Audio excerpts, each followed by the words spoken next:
Hey everyone, it's Dr. Andrea with Restoration Chiropractic. This is my first shot at doing a live Strategies for Healthy Living workshop on Facebook. We're going to see how it goes. I hope you can hear me. I've got my husband on the iPad. I'm actually having him go in the other room and close the door and turn up the sound to see if he can hear me. And as soon as we know that it's working, I will get started. So sorry about the technology issues. It's the first time I've tried doing it this way, and I'm super excited at the possibilities. I've got some webinars and stuff that I want to do and other things. So as soon as I know that he can hear me, okay, I just saw somebody do a like, so I think that means you can hear me. Yay! We'll go ahead and get started. All right, so as you know, I'm Dr. Andrea with Restoration Chiropractic. I am a pediatric and family chiropractor. I have been in practice for 17 years. My practice focuses on moms and kids. It didn't always used to be that way. I used to be a chronic pain specialist. I was a chronic pain specialist for the first 14 years of my career. And I got to tell you, it did not take me long to recognize that by the time somebody came to me with chronic pain, we could not reverse their condition. So it was exhausting trying to practice that way. Anyway, I do these presentations because tons of people are suffering with health conditions that chiropractic can help, but they're either scared of chiropractors or they just don't know that we can help them.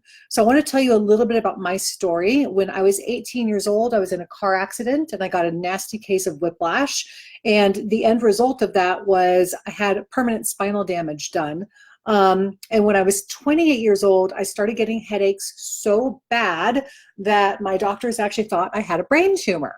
So there I was, 28 years old. I was like, hey, you know, do I have a brain tumor? Do I not have a brain tumor? If I have a brain tumor, am I going to die? If I don't have a brain tumor, like, how are my headaches going to go away? And I was terrified. So thank God I did not have a brain tumor. So then my ex-husband, he was my boyfriend at the time, he said, you know, I know a great chiropractor, let's get you to them. And I went to Dr. Fry's office, and they basically took x-rays and they said, you've got the spine of a 50-year-old, and I was 28 at the time. And so now I'm 51, and I kind of laugh because at the time 50 seemed super old, but it's not really.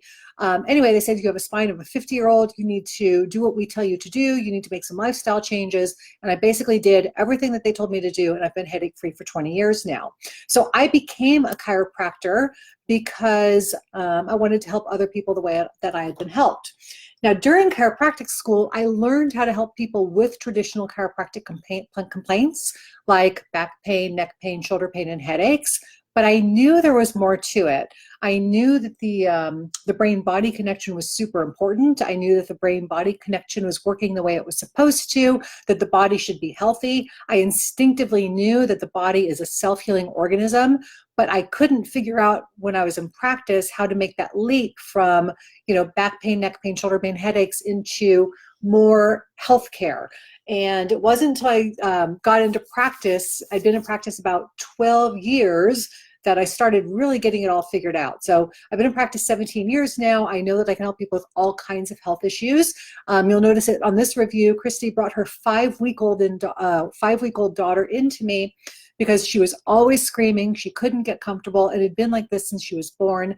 She wasn't pooping, and the entire family was exhausted. So what Christy said was, my daughter had colicky-like symptoms and would scream for hours every night. After just one visit, she turned into a different baby. With continued treatment, I can now say I have the happiest baby. So this is truly why I'm in practice. When we can change the health of one person, we affect everyone around them, and it makes a huge difference. So everyone generally knows who Steve Jobs was, obviously the founder of Apple, and he died in 2011. And at the time that he died, his net worth was $10.2 billion. Now, in today's money, that's going to be about $31 billion. And I'm curious if anyone today would trade places with Steve Jobs.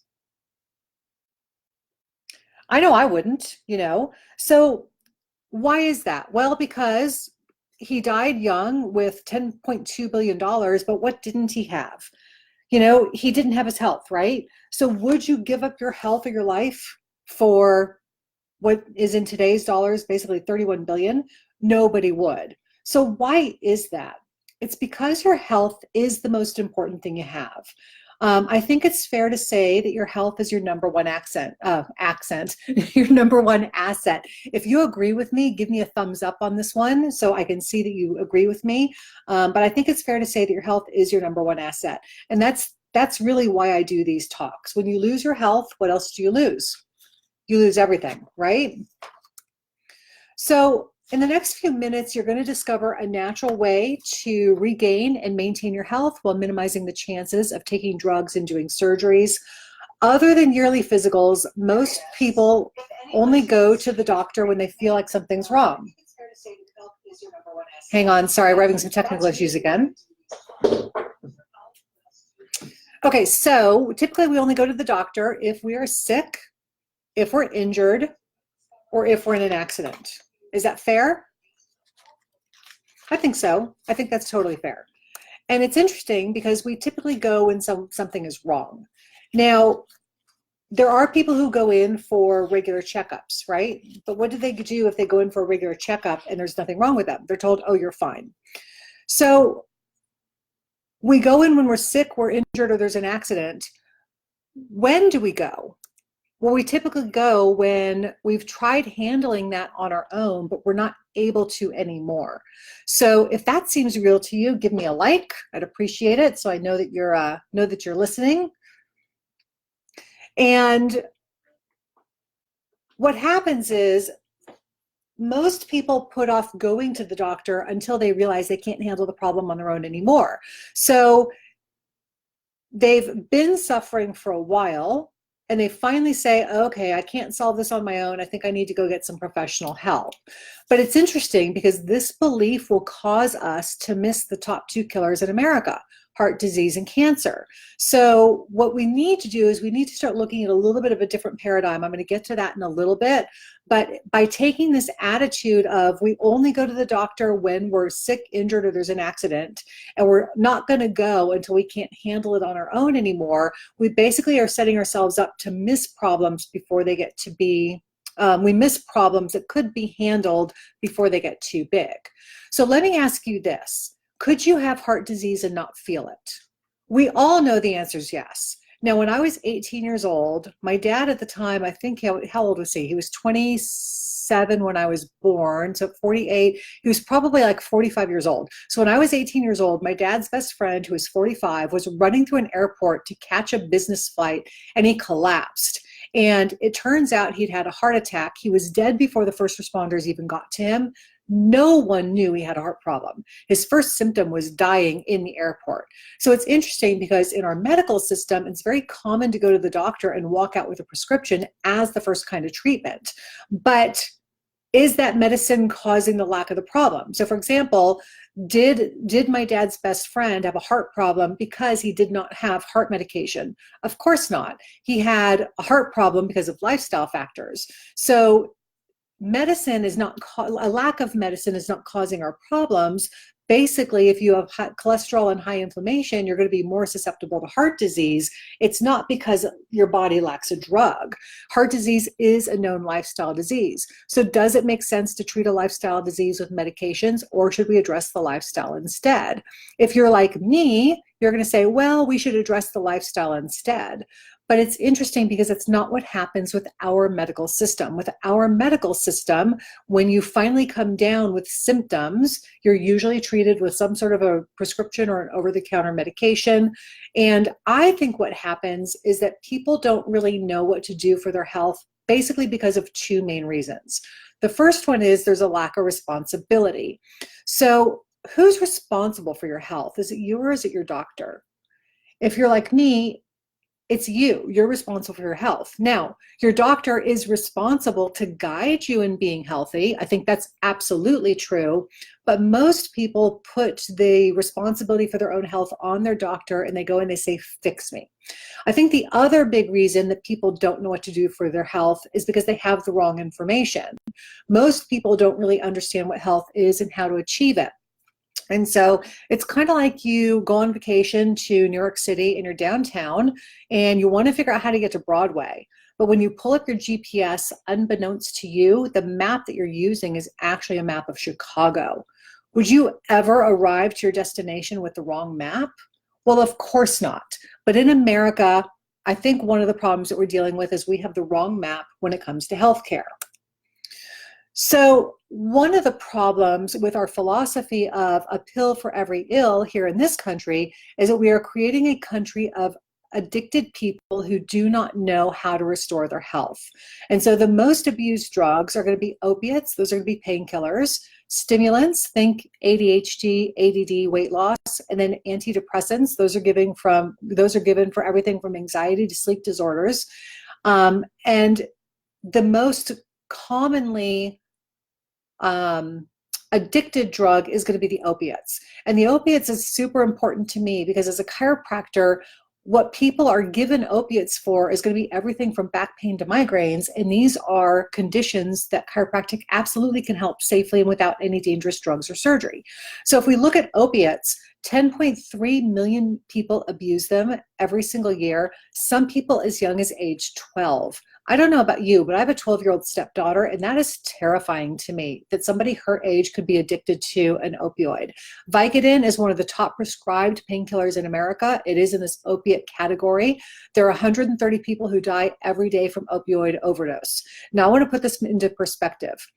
If one plane crashed every single day in America, do you think that there would be an absolute outrage and an overhaul of the entire way that our planes worked, our flight patterns worked, if 130 people died every day from plane crashes? I think there would be, right?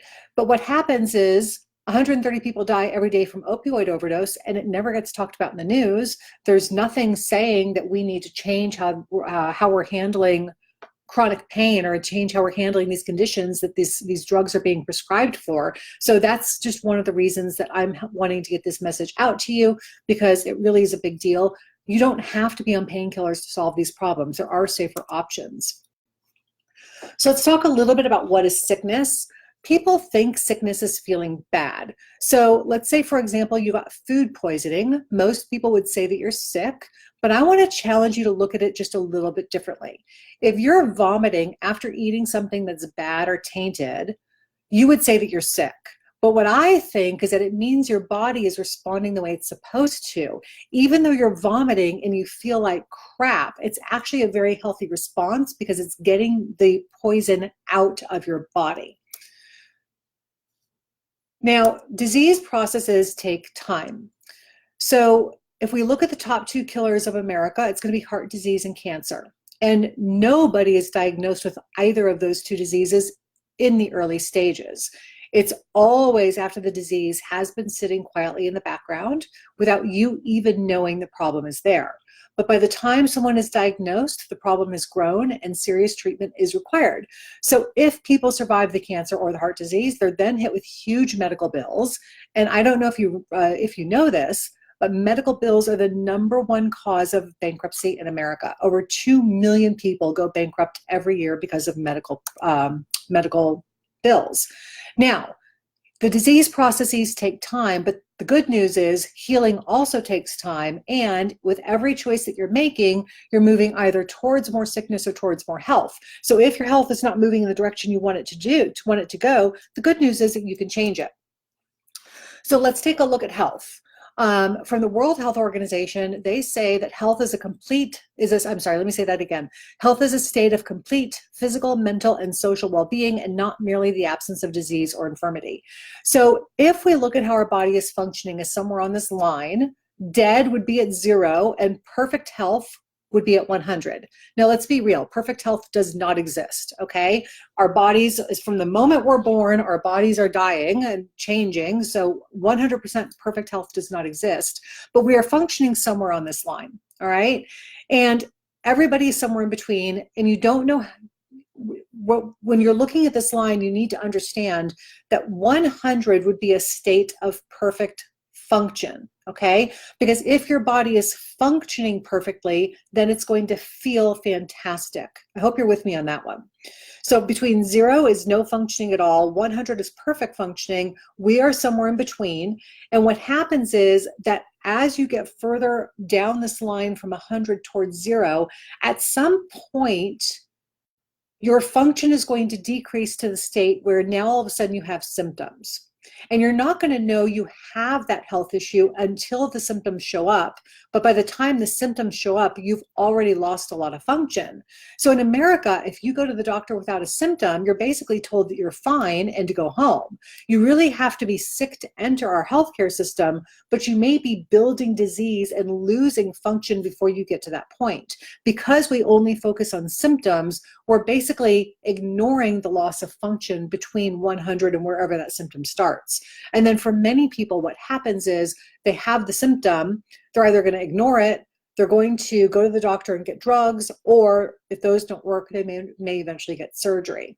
So what I want to do is I want to talk a little bit now about how the body works and how chiropractic might be able to fit in for some of you on this one. Everyone instinctively knows that the brain controls everything in the body, right? So if the key to health is 100% function of the body, then how do we get that? Well, what we need to do, one of the key players is going to be the brain-body connection. And the brain-body connection is controlled through the brain, and then how it talks to the body is through the spinal cord. So when we look at the brain-body connection, if the brain controls the big toe, how does the brain talk to the big toe?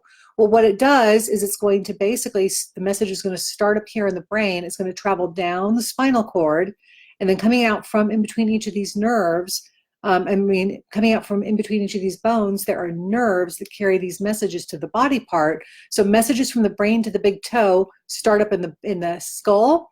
They travel down the spinal cord. They exit down here in the low back, and then they travel down to the big toe, okay? So what can happen is because of misalignments, because of misalignments in the spine, these messages from the brain to the body can be blocked. So the communication signals can be blocked. And it's kind of like about, so it's kind of like I put my hand over my mouth and I'm trying to talk to you, but the messages aren't getting through, okay? And so this is where chiropractic can fit in, because if we find these misalignments and we see that these nerves, this communication from the brain to the body is blocked, then what we can do is we can do a correction to improve that brain-body connection, and we can get the body functioning better. So when we look at chiropractic, we're really looking at function. We're looking at how is the body functioning. And you can see here some of these spinal levels where they control, C4 controls the thyroid. And I'm actually trying to pull some data, but it's very common that people who have thyroid disorders do have spinal misalignments or spinal injuries at C4. I know that's certainly the case for me. Remember that injury I told you about when I had my car accident? The most damaged area of my spine is C3, C4, and C5. My diaphragm, which is at C3, is paralyzed. I have a thyroid issue, and not that long ago, I noticed that my voice was changing. So it's very, very interesting how these spinal misalignments can actually affect our body's functioning that we may not notice right away. Like we might be like, well, why am I having this problem? A lot of it does stem from the spine, okay? So what is chiropractic? Well, chiropractic is basically a method of analyzing the spine for blockages in communication and then gently moving those bones back into position so that the brain-body communication can work the way it's supposed to. So there's something called a vertebral subluxation. Subluxation is basically a very fancy word for a spinal misalignment that's affecting your brain-body communication. And vertebral subluxation is what happens when our body is exposed to too much stress. Now, it's not a little bit of stress, it's stress greater than your body's ability to handle it. So we are always under some sort of stress. That's totally fine. Our bodies are built to handle it. But when we're under too much physical stress, too much chemical stress, or too much emotional stress, it will create these spinal stress patterns that block that communication. So let's go over what kind of stresses we're dealing with. Physical stress could be a trauma, a car accident, falling off of a bike, falling off of a trampoline, birth trauma, very, very common in babies. It's been estimated that 85% of babies born today have some sort of spinal stress due to the actual birth process.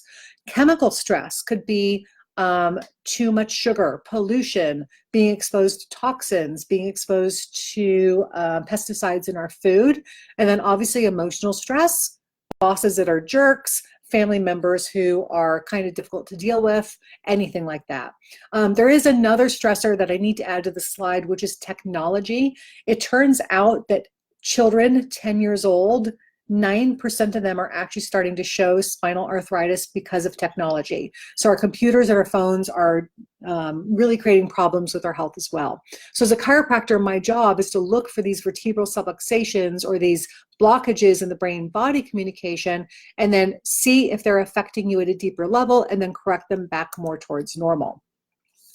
So the basic premise of chiropractic is that the power that makes the body heals the body. There is a vitalistic force constantly at work in all living things, keeping them organized and adapting to the forces in their environment. The ordinary man is not usually aware of this vibrational frequency, nor is he always mindful that this force maintains his life. The human body is miraculous. This principle of organization produces a self-healing, self-organizing, and self-regulating organism that is adapting and appropriately responding to its environment, constantly striving for optimal function. In chiropractic, this is known as innate intelligence. Healing is a matter of time, but it is sometimes also a matter of opportunity. If you have health issues that you have been trying to solve and you don't know why they're not getting better, you may have brain-body blockages that are keeping your body from functioning at 100%. And if you'd like to chat with me about that to see if I can help, I would love to help you. So I want to tell you about this case study. This was Sophia. She was 2 months old and she started having seizures daily. Her parents took her to specialists in South Florida trying to find an answer, and basically an EEG showed that she was having epileptic activity and brainwaves characteristic of a 30-week-old premature baby. So she was placed on a bunch of medications, which didn't really make a big difference. It did, however, make her lethargic and interfered with her ability to breastfeed. So her parents weren't super happy with the options. Sophia's mom was encouraged to go see a chiropractor. The chiropractor who did this, by the way, is a friend of mine. And so he evaluated Sophia, and he did find subluxations or, misalignments in Sophia's upper neck. And so basically, after the first adjustment, Sophia started to nurse like a champ and she regained her head control. Within a couple of adjustments later, she started to be more active. She was smiling regularly, and then she was soon seizure-free. A follow-up EEG revealed a lot less epileptic activity and brainwaves characteristic of a normal 3-month-old. According to Sophia's mother, the neurologist couldn't believe it was the same baby. He asked her, "What medications did you start her on?" And she replied, "On the contrary, we reduced her medication and started chiropractic." So as of this writing, which was in 2017, several weeks after she began care, she had been seizure-free for over a week, and it is the longest stretch she had ever gone without seizures. So she was down to one medication, and I actually need to talk to Dr. Ian and find out how Sophia is doing now. So this is just one example of how chiropractic can help more than just back pain, neck pain, shoulder pain, and headaches. So let's take a look at what a chiropractic adjustment is. Basically, it is a system of moving the spinal bones in order to get them into a more natural position. Now, I will tell you, I have a couple of different techniques. Many people are scared of the chiropractic adjustment, so I sometimes use my hands, sometimes I use an instrument or a tool, and sometimes I use a little drop head piece to help me do the job. But the truth of the matter is, I'm in good communication with my patients to see for them, like, what are they scared of or what are they nervous about? We talk about it. We always find a way to get the job done that is comfortable for you. And as long as we're seeing the positive changes we want to in your life, then it doesn't matter to me what technique we use. So listen, we are all in this game of life together. Let's be in it to win it. If you have health challenges that you are wondering if chiropractic can help, I would love to chat with you. A consultation with me is just that. It's a conversation to find out what challenges you're having and whether or not chiropractic can solve them. It would take about 20 minutes, either on the phone or in person. I'd love to help you. Again, my name is Dr. Andrea with Restoration Chiropractic. One of the things about subluxation or these brain-body connection blockages is that they're not always, you don't always have symptoms. So we do advanced testing in my office to determine how your spine is functioning. And if you'd like to find out more information about that, let's connect. You can call or text me at 661-6369. It's Dr. Andrea with Restoration Chiropractic. I look forward to talking to you. I will do another one of these next week or the week after, and I will see you soon. Have a good day. Remember, always be grateful, have fun, and love lots. Okay? Bye.